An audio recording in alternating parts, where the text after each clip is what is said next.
Kristan ka talan say iwang mai me te man ngona cho chang cho we enu say yen ne tem na chính thế kim yen nang pu y ya yang sip si e yong ka ye wang yang mama pu la say wang ai tem na y có số mà mong mấy bu bay mong năng người ya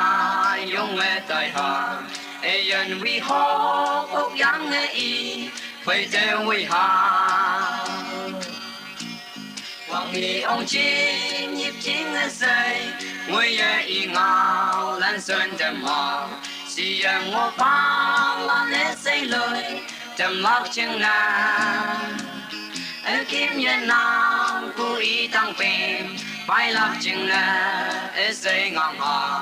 cho lời mày hay mong mấy bu mẹ chín đang ngô la in ca số mà mong mấy bu vây mong năng ngày ya yong nghe đại hà e yen vi ho ốc yang nghe y phải theo vi ha có thuộc như mẹ tâm máu lên view tuy sao mẹ hi bắp ta win ha e yen sâu sâu tao lạc chân nè y tươi linh ha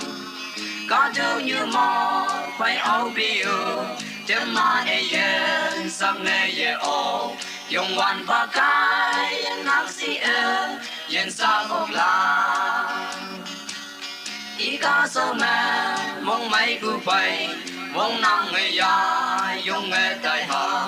e yen vi ho ốc yang nghe y phải theo vi ha